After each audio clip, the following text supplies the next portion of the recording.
तो question number 5 जो कि 2020 में आपसे पूछा गया है, क्वेश्चन कुछ इस तरह से है। The phase difference between displacement and acceleration of a particle in a simple harmonic motion. SHM की कंडीशन आपको गिवन है, एसएचएम सिंपल हार्मोनिक मोशन, और आपसे पूछा हुआ है कि डिस्प्लेसमेंट और एक्सेलरेशन के बीच में बताइए कि फेज डिफरेंस कितना होगा। नो डाउट ये अगेन एक बहुत सिंपल क्वेश्चन है, chapter number 14 class 11 NCERT oscillation से रिलेटेड क्वेश्चन है। ठीक है, फेज डिफरेंस डिस्प्लेसमेंट और एक्सेलरेशन के बीच में बताना है। देखिए, आपको डिस्प्लेसमेंट इक्वेशन पता होनी चाहिए।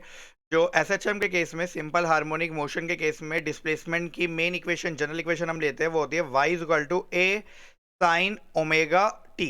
ओके, यहाँ पे y डिस्प्लेसमेंट है, ए एम्पलीट्यूड को रिप्रेजेंट कर रहा है, साइन आपको पता है एक ट्रिग्नोमेट्रिक फंक्शन है, ओमेगा यहाँ पे आप एंगुलर फ्रीक्वेंसी की टर्म बोल सकते हैं, एंड टी यहाँ पे आपका टाइम है। ठीक है, अगर आप इसको डिफरेंशिएट करेंगे, ठीक है, इस इक्वेशन को अगर आप डिफरेंशिएट करते हैं विद रिस्पेक्ट टू टाइम, तो आपको वेलोसिटी फाइंड आउट होगी। ठीक है, वैसे आपको वेलोसिटी, डिस्प्लेसमेंट और एक्सेलरेशन तीनों की इक्वेशन पता होनी चाहिए। तो इसको डिफरेंशिएट करके जो आपको वेलोसिटी मिलेगी वो मिलेगी A omega cos omega t. Then आप इसे अगेन डिफरेंशिएट कीजिए, तब आपको एक्सेलरेशन फाइंड आउट होगा। ठीक है, अगेन अगर मैं इसे डिफरेंशिएट कर लेता हूँ टाइम के रिस्पेक्ट में, विद रिस्पेक्ट टू टाइम, तो आपको जो इक्वेशन मिलेगी एक्सेलरेशन की मिलेगी वो हो जाएगी माइनस का A omega square sine omega t. देखिए, फेज डिफरेंस क्या होता है पहले तो आपको ये बताते हैं। जैसे लाइक अगर दो ट्रिग्नोमेट्रिक फंक्शन है, उनके एंगल के बीच में जो डिफरेंस आता है उसको बोलते हैं फेज डिफरेंस। बट आपको यहाँ पे कुछ कंडीशंस का ध्यान रखना पड़ता है। जैसे यहाँ पे नेगेटिव साइन है, देखिए यहाँ पे नेगेटिव साइन नहीं है, डिस्प्लेसमेंट, ये रही आपकी डिस्प्लेसमेंट इक्वेशन, ये रही आपकी एक्सेलरेशन इक्वेशन, है ना।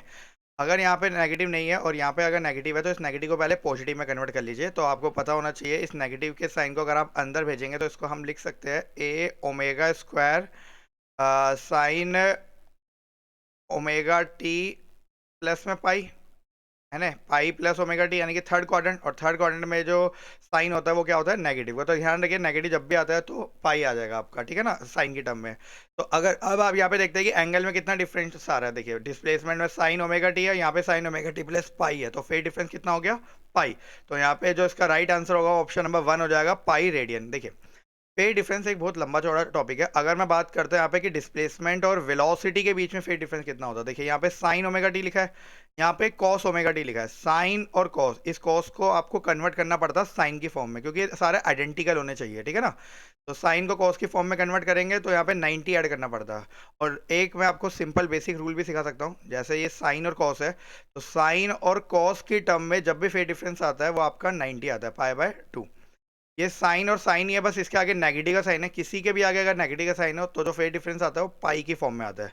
अगर बाय चांस कोई इक्वेशन ऐसे लिखी होती ए साइन ओमेगा टी, और दूसरी अगर इस तरह से लिखी होती A omega square sine omega t, no doubt यहाँ पे जो फेज डिफरेंस आता ये जीरो आता। आपके नीट के एग्जाम में ये तीन ही पूछे गए आज तक, या तो फेज डिफरेंस जीरो होता है, या पाई बाय 2 होता है, या पाई होता है। जीरो की कंडीशन ये है कि इनके आगे कोई साइन नहीं होना चाहिए, और ये वाला ट्रिग्नोमेट्रिक फंक्शन भी साइन का, ये वाला ट्रिग्नोमेट्रिक फंक्शन भी साइन का।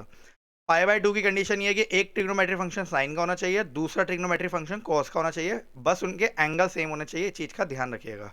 और तीसरी कंडीशन कि अगर एक साइन का ट्रिग्नोमेट्रिक फंक्शन है और दूसरा अगर आपका साइन का ही है, बस उसका आगे नेगेटिव है, तब आपका फेज डिफरेंस जो निकल के आएगा वो पाई होगा। ठीक है, तो इस क्वेश्चन का जो राइट आंसर होगा ऑप्शन नंबर 1, पाई रेडियन।